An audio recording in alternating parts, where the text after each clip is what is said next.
This is the story of Fuzzy Wuzzy the bear and the 6 1,000-pound bombs.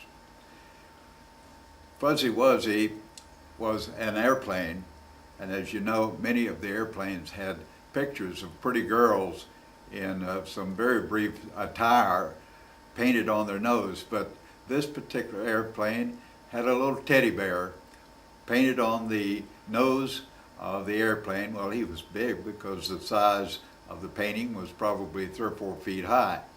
And I'd like to tell you about the story of Fuzzy Wuzzy and the 6 1,000-pound bombs. On a flight from Munda down to Guadalcanal in Fuzzy Wuzzy, we landed on the runway, and the runway at Henderson Field on Guadalcanal was what is called a steel mat that was just laid on the dirt and mud and whatever you want to call it, and was called a slow soft runway. In other words, your tires didn't really roll like they would on a hard surface, concrete or asphalt road. And as I bent my foot forward to catch the brake pedals to slow the airplane down, a surprised look came on my face. I turned to the co-pilot. I said, "Bob, we don't have any brakes." But because it was a slow runway and I was able to use the outboard throttles like so to keep it on the runway, it rolled to a stop. And we were very perturbed about what had happened there.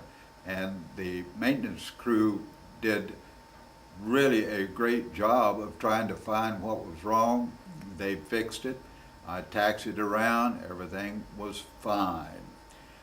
The next evening, we received word that we were going to take our bombs up to Munda because they didn't have enough in Munda, and we would stage a combat raid off of the air base at Munda, which was about an hour and a half, 2 hours north of Guadalcanal. Again, we checked the brakes. Everything was fine. We took off, an uneventful flight, and at Munda, instead of having a soft, slow runway, we had a steamroller roll flat coral runway. And as they spread and graded the coral, they would run it over with a steamroller, and the rain and the moisture would make that runway just like a concrete runway.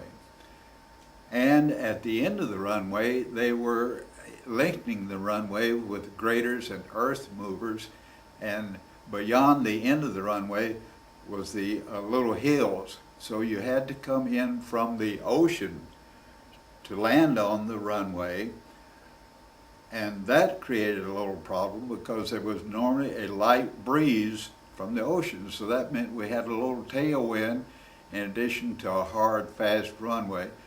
And I had my memory of that night before last where we landed at Guadalcanal and no brakes. So I told Bob, well, I'm going to bring her in right down on the end of the runway and get my airspeed down to just above stalling. So I brought the airplane in, touched down at the end of the runway, and as soon as the speed dropped down enough to drop the nose down, nose wheel onto the runway, I tapped the brakes, and no brakes. Flashing through my mind was the 6 1,000-pound bombs hanging behind me on the bomb racks, shackles, in the bomb bay of the airplane. And looking out before me, it was a disaster in the making, to my opinion. On the right were the old shot up stumps of the palm trees where the Marines had bombarded the beach, craters and so forth were still along the shoreline, which ran parallel to the right-hand side of the runway. And to my left, as far down as halfway down the runway, were other B-24s parked along the runway with refueling trucks refueling those airplanes. And here I had the 6 1,000-pound bombs into Bombay. I could not run off to the right. I could not run off to the left. Down at the far end, I could see the graders and the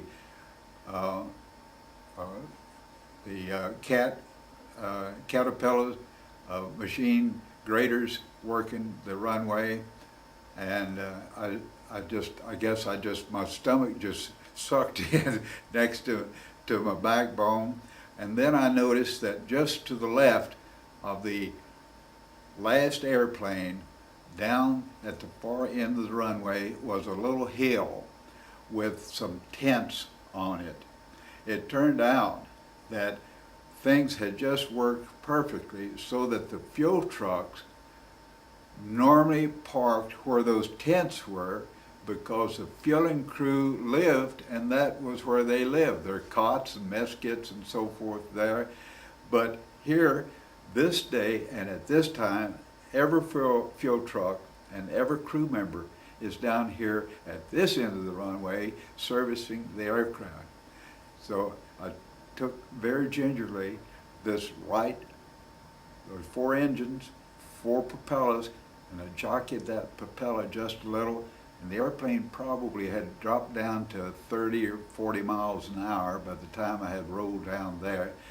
And as I neared the little hill, I jockeyed that engine just a little more and headed it directly for that hill, hoping that I wouldn't go over the other side of it. And the B-24 lumbered up that hill, got to the very top of the hill, and there was a little depression at the top of the hill.